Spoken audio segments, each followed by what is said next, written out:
So this is option 2. One of the questions that possibly could come in an exam or paper 2 on the day you write paper 2. So let's look at the mechanism. Now if you look at it, there's a schematic drawing of the mechanism consisting of crank A, B and connecting rods C, D and DE. So you need to analyze this mechanism as it is there, right? And it rotates around two cranks basically, which you see here, and the one that you see here, which is E, D and AB. Those are the cranks, and the connecting rods are those here in your diagram. So the first thing that I would want you to do is to redraw that. The rods and the cranks, that could be dark lines, and the rotation circles here could be faint. So if you look at, there's a starting point A given to you. So the one circle is 58 diameter. So you have to do a calculation of half of 58 on your calculator to get a radius, and that's going to give you 29. So 29, both circles 29, one short of 30. So there I'm going to swing a circle around the A point. That's the first one. And then I probably want to do my center lines as well, starting outside. Okay. And a vertical center line as well. It's very important. And then you'll see the A is 75 away from E, so you're going to draw 75, another center line there. Okay, and around that point E there, you're going to have another 29 radius, which is a diameter of 58. Okay, there you have both. Then immediately while you're at it, do your divisions. This can be done faintly as well on both circles. Remember, when it comes to circles and rotations, it's always best to have your divisions drawn immediately in terms of the rotation. So that's through your 60 and 30 degrees on your set square. You just need to turn it around the whole time. You need to be able to get the 12 spacings on both. Okay, that's very important. And then you can do the first crank, which is going to be this line here. You'll see that dashed line there is at a 60 degree. So I'm going to darken that line there, very importantly. And then I'm also going to darken this line here, because that's my other crank that I see here. And then you have the connecting rods. Now, there's no specific angle for that. What I would suggest in this case, I'm going to use two compasses. The one crank is 60, so I'm going to open up this one at 60. That is 60 degrees. Sorry, not 60 degrees, 60 millimeters. There's 60 millimeters for this one here, right? And I'm going to arc it there. Put that one side, and this one is going to be opening up at 70, which is my other rod that I have there, right? And I'm going to work with both. Just going to work a little bit faster, otherwise I have to change it consistently. And then from here, I'm going to draw that.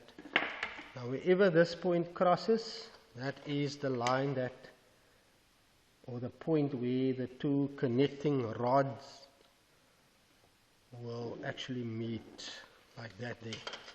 So that's your given. This is 70, that's 60. 70 and 60, right? That's how I'm going to work. So you will see that that one turns that way, which basically means this one turns the opposite direction. And what I'm going to do here, that's going to be my number 1 there, and that's going to be my number 1 there, because number 1 actually meets with number 1. And because that goes this way around, that's going to be number 2, 3, 4, 5, 6, 7, 8, 9, 10, 11, and 12. And so this way you will have 2, 3, 4, 5, 6, 7, 8, 9, 10, 11, and 12. Importantly, that you have your numbers in that specific order. Now, you need to understand that when you go from number 1 to number 2, so that's where you put your number 2, every point on the circumference of the circle and every point on the circumference of the circle. So here you have your 61 on number 2 and then you arc, right? While I have it there, I'm going to take my number 2 here of my 70, put it on number 2, and wherever they cross, look there, that is where they actually cross there. Right, so I'm going to label that number 1, this is number 2 that I have there. Right? Now you can have lines connecting like that, but it's going to look very messy. Right? Now let me show you. So you're going to have number 2 and this number 2 actually meeting like that there. And that's how you're going to go around. So you're going to go to number 3 with your 60 and number 3 with your 70. So arc here, arc there. There's it, easy. That is number 3. And you can connect from number 3 to number 3 there. And then to that number 3 there. And that's how your crank and your connecting rods actually move around. Right? Go to number 4 here. That's your number 4. And you go to this number 4 over there. And that arcs there and this arcs here. So you're going to have, that is your number 4 point. And you can connect number 4 there, and you're going to connect number 4 here, there. Right, number 5, the 60, this one, number 5, number 5 here. So I'm going to arc here, you'll see the arc here, arc there. That is number 5 over there. And then you can of course draw in the 5 to the connecting rod point, and number 5 to that point over there. Then we go 6. 6 is going to be here, and number 6 is going to be there. Where are they going to meet? Right there. This makes it easier with 2 compasses. Number 6, that's there. So you're going to draw number 6 from here to there, and then from that 6 to there. Right. Now let's go 7. 7 in here. There's 7, and this is 7 over here. And where are they going to meet? Perfectly there. That is where 7 is going to be. That's 6 and that's 7. And then we're going to have your 7 rod meeting up with your 7 rod there. Let's go to 8. 8 is going to be there. I'm going to arc it there. And let's see where 8 is going to meet. That is going to be 8 over there. Clearly marked. And then of course your 8 connecting point there. And 8 connecting points over there. All you have to keep track are the numbers of the connecting point, and that is basically the locus that you will trace. We are actually tracing the locus generated by point C, and that is point C. This is point C that you have there that we are tracking for 1 revolution. Right, let's go to 9. 9 is going to be here, and 9 is going to be there. So let's see, that's where 9 is going to connect. That's 9,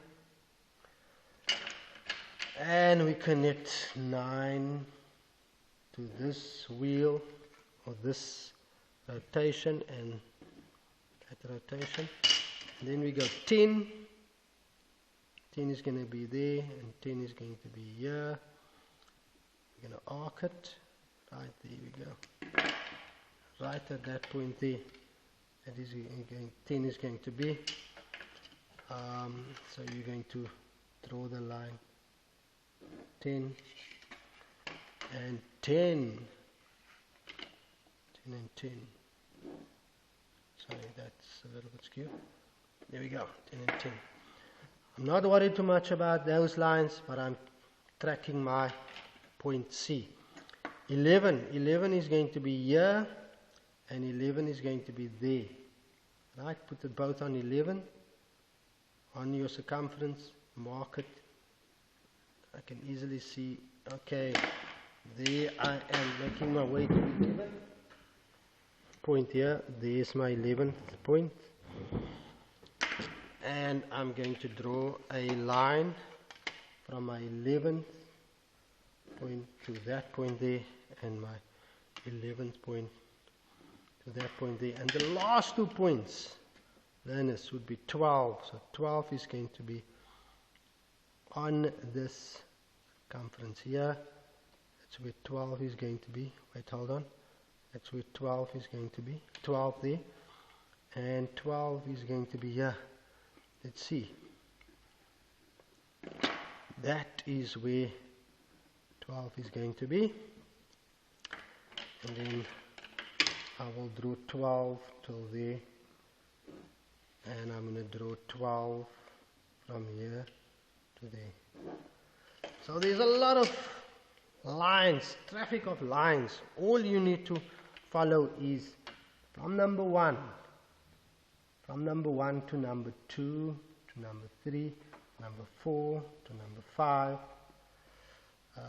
6 is right down here, makes a turn.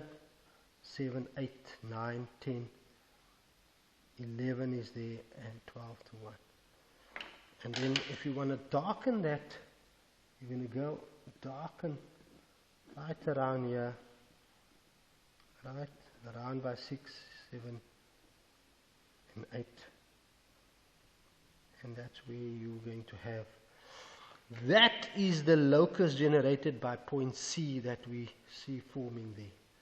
Alright, everything must be faint except this irregular shape that we see here forming. But very importantly, your numbers here link with your numbers here, formulating this with the coordinate numbers that we see over here. Alright, attempt that one and see how it goes.